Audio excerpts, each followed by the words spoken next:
Oh, yeah. You already know what time it is. You already know what's going on. I'm your host, Cam Silver. I'm your co-host, Kyle Silver. Your favorite cousins are back. Welcome to the Silver Boys Show.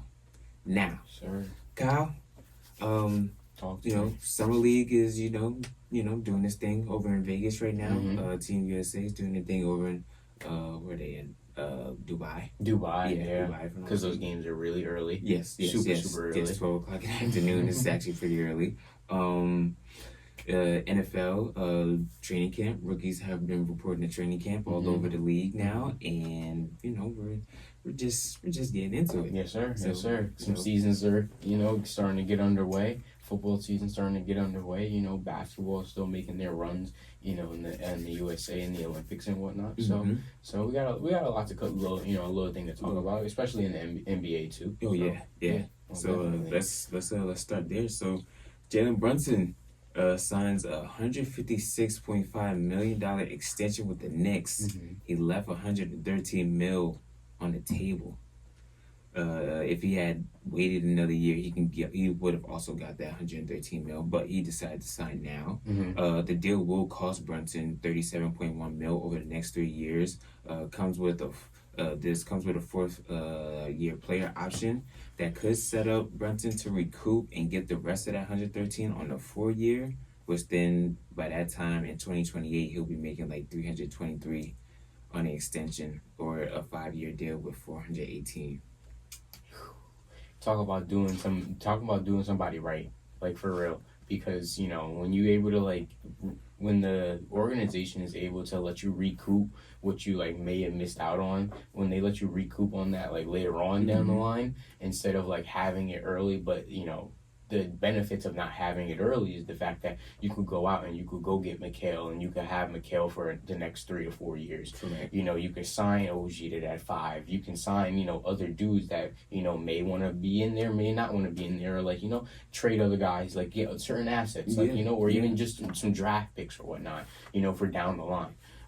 It's all a long game in terms of trying to really, really build up your team. Mm-hmm. And I see that that's what the Knicks are doing right now. And I like how everybody the players are buying into that. Yeah. It's not the organization itself that is you see it as they're shorting this cat some money. Right. To try and do it for the long term. No, these guys are willingly taking that pay cut. Jalen Brunson taking that pay cut, not getting that extra, what was it, 113 you said? Yeah. Yeah, not getting that extra $113 million. I think that's huge for them. That's really huge, and I think that's a welcome sight for the Knicks fans too, because it's just they know that they have somebody who wants to be there. Mm-hmm. They know that they have that, and they have a bunch of cats that want to be there. So that talk about buying in for real. Yeah, no, that's a good look for the Knicks. Good look for Brunson. Mm-hmm. A lot of people were confused and a little mad about it, but I'm not mad at it at all, because guess what? If I could keep this strong team that was filled with injuries, and if we're all healthy, plus the addition of Mikal Bridges, plus bringing back Julius Randle, maybe even bringing in another big man to go behind Mitchell Robinson, guess what? This is a team that could contend. Most definitely. So that's what the end game is all about. It's not about getting money and things of that nature. Look, if Jalen Brunson messes around and brings a championship to New York, guess what? That $113 million is going to come right back way before the NBA money, and the NBA even gets it to him, before the Knicks give it to him. Exactly.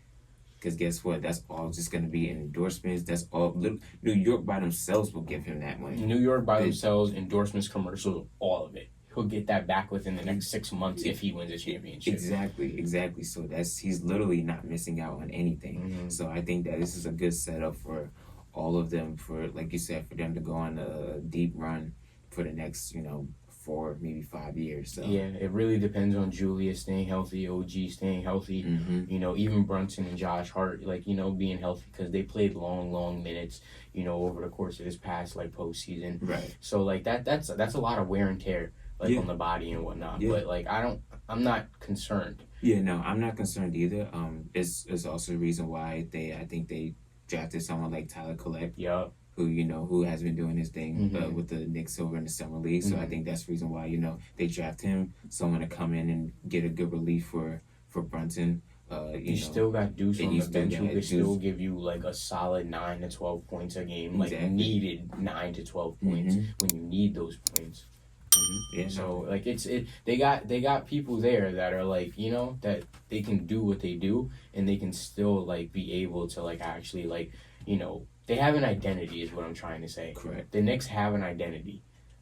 Like this rough house, like tough nose like team that's going to do whatever it takes to get the win. Yeah. And like the fact that everybody's buying into that as a team and as a collective, that just shows you like greatness is on the way for at least hopefully for them. Like And also Campaign signed the deal too, and I'm a fan of Campaign. Yo, Campaign. He can ball. Campaign could give you 40 on any night if he really wanted to. Yeah, no, he's one he of could those. Give you 40. I would say he's one of those. He'll come off the bench and mess around and give you 20. Exactly. If he's on from, you know what I mean, that wild pull up 3 that he got. Yo, that if he could hit those, if he hitting those, ain't no stopping him. Because what's it called? Remember with the Suns? Yep. He was kicking. Yep. He was up. Yep. Yeah. So I expect him to do the same exact thing coming over here to the Knicks. So I think that's gonna be real fun to watch.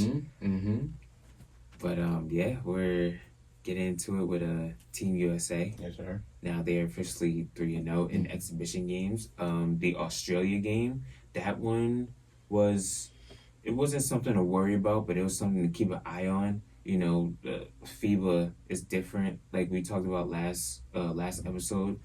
This now with FIBA, you're also only playing 40 minutes. You're not playing 48. So the margin for error is a little slimmer. You can't just mess around, things of that nature. And I think that's what they did. We know they were up by like 15, 16 against Australia. Next thing you know, they only won by 4. I remember I only watched till like halftime. I'm like, oh, they got this in the bag. Next thing you know, I look at the final score and I'm like, oh, that's a little, that's a little worrisome. But it wasn't crazy worrisome because you still have a lot of trust in them. But what they did to Serbia, though, yeah, I was fairly impressed. I was fairly impressed. Really impressed. Because I was like... That was a game I was looking forward to see if, like, Jokic would actually, like, to see what they would do. Yeah. Even though Serbia was missing a couple guys, I think Bojan Bogdanovic didn't play. Yeah. And somebody else didn't play. That was pretty good for them, too. But, yeah, no, I was looking for it because from Brian Windhorst, he said that Jokic was in the stands for the Australia game. And, scouting and looking at the U.S. But, yeah, the U.S., they showed in this game particularly that they could morph into whatever team that they really want to. Absolutely. Steph got hot from 3 early, and then that allowed things to happen for the rest of the team, for like guys like Bron and them. But the MVP so far for me is Anthony Davis. Anthony Davis been doing his thing, yo. He really has been. Like that 4-point loss to Australia, I'm not too concerned because of what you just said about they can morph into any team that they need to be, and they can morph and they can do that, like they can adapt quickly. Yeah. I think that they can change who they need to be through each quarter. You need defense in the first quarter or you need defense in the fourth quarter, they can do that. I think you need offense in the first quarter, second quarter, they can obviously do that. You got nothing but star power on it. Right. You got to get stops. You got to get stops when you need to get stops. That's why you got Drew Holiday. You got Derek White now. You got JT and those boys. Like, Bron could still sit in the seat if he really needs to. That Serbia game, they did their thing. They really did their thing in that Serbia game. Yeah. I'm impressed about what they're doing so far. I agree with you though. AD he's been that guy. He's been that guy. 6 blocks. In his last game, 6 blocks in his last game is crazy. I think he has 10 in the last 2 games, if I'm not mistaken.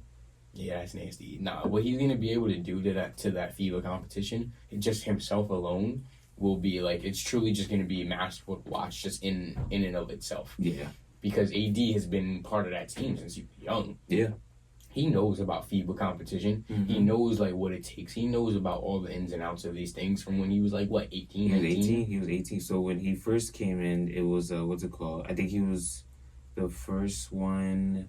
not the first one out of college, but he was one of the first ones to do it. Other than I think it was Christian Laettner. No, he was after Christian. It was him. Yeah, it was AD. Yeah. So like, think about it. Fresh off of winning a natty, and then after that you get drafted number 1, and then after that you go and you team up with Kobe, Bron, D Wade, Chris Paul, all these top young guys, KD, young KD, all these top guys, and you're a baby of this whole all NBA group. You know what I mean? So yeah, like you said, he understands the game far better than probably anybody other than Bron more than likely. Exactly though, like maybe like Bron and KD, but then that's really it. Yeah. Because Steph don't got no FIBA competition experience. Yes, he does. Oh, he do. Yeah, I think it was 2014. He got FIBA. Yeah, I think it was 2014. You're right.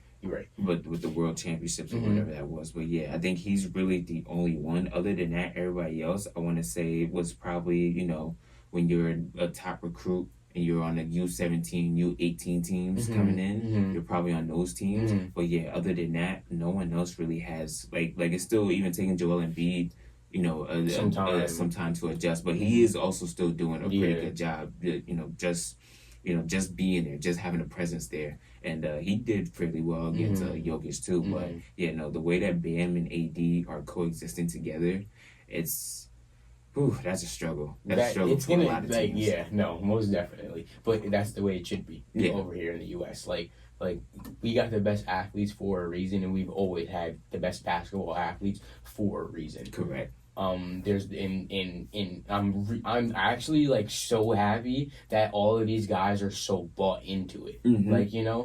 Like they are all so locked into this actual like as a team. They're so locked in. And there's nothing else that they're worried about at the moment. They're not worried about past rivalries. They're not worried about this. They're not worried about that. Yeah, no, they worried about gold medal. Yeah, that's all they worried about. They're focused on themselves. I love how after every game you see LeBron bring everybody into the huddle. Everybody to the center court. Everybody comes into the huddle. They talk about the things that they did a good job or whatever. But there's still a lot of work to do. So stuff like that lets you know that the team is in good hands. Yeah. So most definitely. And think about how Ant is gonna react off of things like that. Yeah. How it chose to be a leader among men. And that he's gonna take that maybe back to Minnesota and down the line in a couple of years. Big time. It's just certain things like that. Even Tyrese Halliburton, to see how to run a team, to see what it actually takes to get your team over the hump. Yeah. That's another guy we gotta watch out for. Bam too. Bam is gonna see how these are all the guys that are coming in. I have to face as the 5-man because I have to be the 5-man. AD's the 4. He's gonna see different things that'll make him more mature. On the actual basketball court. You see, his game is starting to expand. He's out here hitting threes. He was 3 for 4 from 3. I'm sitting there wait a minute. Hey, that extra foot does a lot, all right? Oh, yeah, that extra foot does a lot. It does do a lot. And you look at Steph was 6 for 9. Steph is gonna get hot. Steph is gonna get hot. I'm willing to put a bet on anybody right now that Steph is breaking this 3-point record. I promise you. What is the 3-point record? I don't know, but we need to find it out, Cameron. We need to find. I'm gonna say plus or minus 13. I'm gonna say 12 plus. 12 plus. I'm gonna say 12 plus is the record. 12 plus is the record. Moment of silence while we do some research, guys. It's okay. That's okay. Steph gonna break that though. Absolutely. I think it was, if I'm not mistaken, I think it's Melo. You know what? Yeah, it's Melo tied with Carl Tillman from Canada. That was in 88. And then Oscar Schmidt. If you know who Oscar Schmidt is. Oscar Schmidt was... I would say if you know Oscar Schmidt, you know basketball. That's all I can say. That's all I'll tell you. If you know Oscar Schmidt, you know basketball. So all of them had 10. All of them had 10 3-pointers made. Melo had 10? Yeah, all of them had 10. He gonna hit 11. Remember Melo did it against Nigeria. Yep. He was just throwing them things with that quick release, dog. Yeah, no. He was just beaming on them. Steph hitting 6 for 9 in an exhibition game versus Serbia. In an exhibition game. Yeah. What's gonna happen when it when the team actually like when it really matters. Yeah. And he need to hit them, and he gotta keep taking them because he might be the only one open. Yeah, if they play a team like France, when they got Wemby and Rudy down there, and the lanes are getting clogged up. But that's all him because Bron ain't gonna be able to just drive in, dunk on everybody like he's been doing for the past 2-3 games. KD gonna have to show up too. KD gonna show up. Ant has been showing that he can hit the three. Oh, that France game is gonna be good. Oh yeah, Joel. Because you got Bam, AD, and Joel all up against Wemby and Rudy. Oh, they're gonna expose Rudy. I'm not worried about Rudy. I am worried about Wemby a little bit. I'm not worried about Wemby, actually. I'm not worried about because my thing with Wemby is very versatile. Wemby can play. He could play inside and out. But the thing is with Rudy, I'm not saying with Rudy on offensive end. I'm not really worried about him on offensive end. He don't do much. He's the garbage man. Yeah. I'm talking about defensive end. What we see, what Luka did. Oh my God! You let Joel Embiid pull him out. You let AD pull him out. Shoot, you even let Bam pull him out. And then guess what? It's open season now. Because guess what? The only person under there is Wemby. And then Wemby's gonna have to collapse. And if I drive to the basket, and then guess what? That opens up a lane for guys like LeBron and Jason Tatum. Yep. I'm just not worried about Wemby, and what you're saying is right. I was just thinking about it from the opposite way. I'm worried about Wemby I'm not worried about Wemby in terms of his offensive abilities and his offensive capabilities. Right. I'm worried about what I've seen from the USA over the 3 exhibition games on the defensive end, though. Just a little bit. I'm not crazy worried, but just a little bit. I'm not all that worried because I'm just asking again, when it really matters, are they going to have what it takes to really stop somebody? And then the fact that they were up on Australia, I just think that it goes to show, how fast the game can turn. Oh, yeah. But I think what we have seen against Serbia, they made that adjustment. You can't let your guard down. You know what I mean? And I think that's what that's when they were able to turn it on. Because I watched the whole game against Serbia. They weren't letting that lead go. No. Not at all. They were literally putting their foots on their necks and they were going to keep it there until till basically they couldn't breathe anymore and they had to throw in the white towel. So that's the reason why I believe that I'm not as worried with the defense. I believe that the defense will be more than fine. Okay. On that end. Okay. I guess we're gonna have to agree to slightly disagree just a little bit. That's okay though. That's okay. I like that. I like that. I hope I'm wrong. Genuinely. It's gonna be it's gonna be that one's gonna be fun. That one I hope that they get to see them because if they see Canada again. Oh yeah, if they see Canada again, I think that would be SGA and Jamal. They're gonna. I can't lie. When I seen Jamal Murray on the court, I was like, "Oh no!" It's gonna be a difficult one. But the thing is, though, that Canada doesn't have the bigs. They don't have the bigs to do it. They don't have the bigs or the problem. wings. That's the problem. You know what I mean? Dylan Brunson try to sit there and be a big bag guy. All he wants to. You're not. You don't move mountains, bro. You don't have motion. He don't got no bag. You don't have motion like that. That's the problem. No one's like, oh my God, it's Dylan Brooks. All right, it's Dylan Brooks. It's you know what I mean? It's just Dylan Brooks. If you're not shooting threes, then you're probably fouling somebody. Exactly. You're not. You know what I mean? You don't have that motion like other defensive players have. You know what I mean? Yeah. So he's not a threat like you would expect other guys to be. Like you said, Shea and Jamal, they're threats. I would be worried about them. Yeah. But then also the fact that they have Bron. There's KD, there's Anthony Edwards, you know what I mean? Then you have AD and Bam down on the blocks along with Joel Embiid. There's too much going on. There's too many. There is too many. There's too many. That's why we should have no problem taking home gold this year, guys. I'm rooting for you. I'm praying for you. We got this, USA. We got this. Lord. Help me, please. Nah, but one thing I wanted to get to, what's it called? So on off season, on the Hard Knocks. Giants Hard Knocks. Yes. NFL, yeah. So we were actually seeing, the reactions of how it was when Saquon left, and that was pretty rough. So for those who don't remember, Saquon Barkley signed to the Eagles for 3 years, $37.75 mil, worth up to $46.75 mil, with $26 mil guaranteed. He beats out the franchise tag number and has a max average per year salary of $15.83 mil, which is second highest for a running back in NFL history. The Giants were going to offer him a 3-year, $12.5 mil per year and $25 mil guaranteed. Yeah, so I've been seeing like different reports like around like that number, like 37.75, yeah. like you know over the course of that 3 years, which gives you that 12, per year. But then like I've been seeing like 25 million guaranteed. I've been seeing 23 million guaranteed. Yeah. So I was just going off of what I've seen, because this was way back when it first got reported by Adam Scheffner.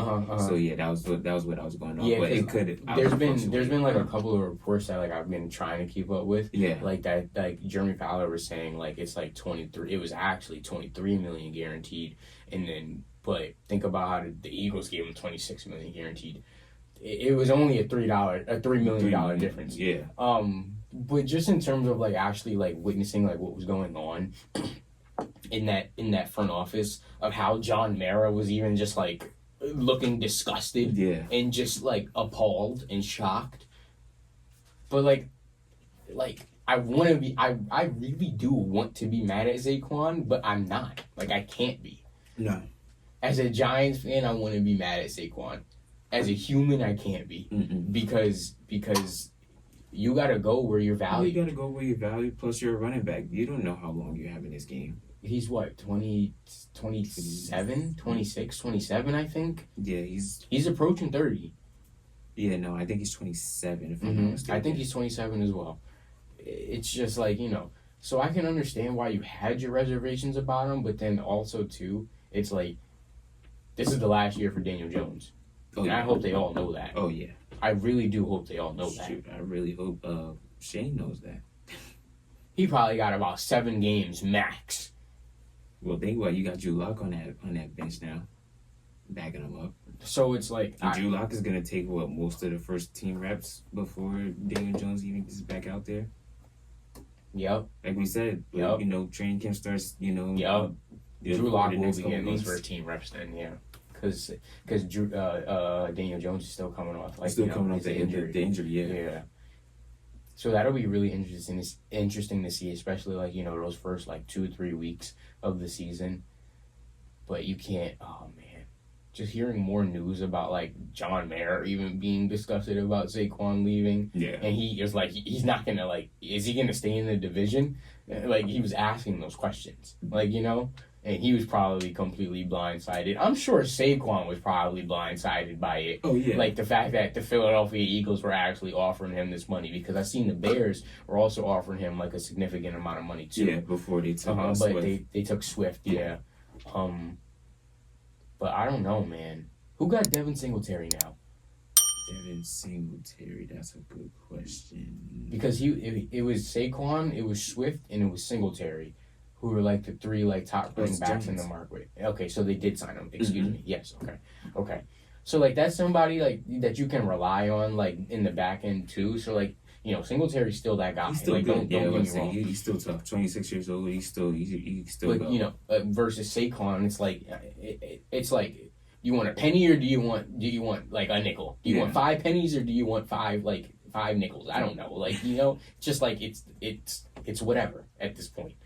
That's all I have to say about it. I don't really care anymore. Yeah, no. One thing that I remember Joe Sheen saying is it's most of that stuff is really out of their hands.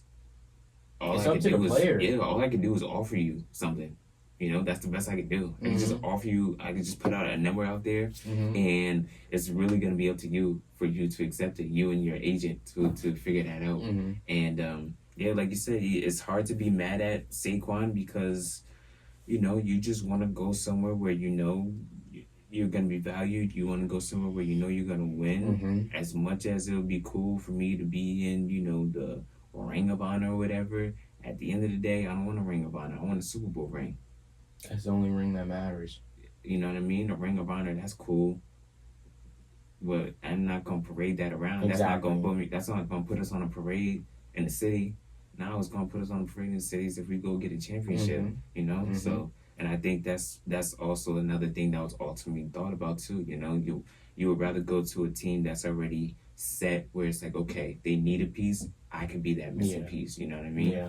And yeah, the Giants are, there's still ways. They're not as far as I think that we might see them as. I feel like they're a little closer, especially, with some of these signs with Brian Burns and things of that nature. Exactly, Malik Neighbors and now and the Singletary pickup is really it's a pretty good pickup. That's a really good pickup. It's a really good pickup.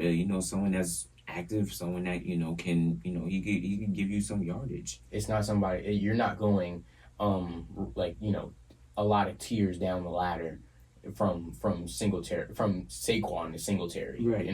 Right, and him being in the midst with what's it called, with the other running back down in Texas last year, he still had 898 yards. He still basically had 900 rushing yards. So, and I expect a good amount from Singletary, especially just the fact that there's still question marks around the passing game.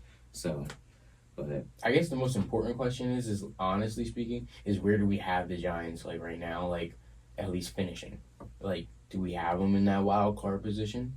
Could 3 teams get in, from the NFC get in? Do we not have them? I don't really have them. I don't have them in a wild card position. I don't have them at all in the because wild card you still position. got you There's still too got much going on. You still have you still got teams like Detroit. You got Green Bay, I think the NFC. So the NFC North is going to be the hardest division in the NFC, easily. Like you said, there's the Bears, there's the Lions, the Packers, and the Vikings. It's stacked. It's you know what I mean. From top to bottom, it's stacked. You got the Falcons in the NFC South. NFC West, you still got the Seahawks, who will still be a contender. Still got the Niners, who obviously will still be in Super Bowl contention. They just lost out on Brandon. Oh my goodness, yes. On Ayuk, possibly. If he does actually get traded. And then you got the Rams.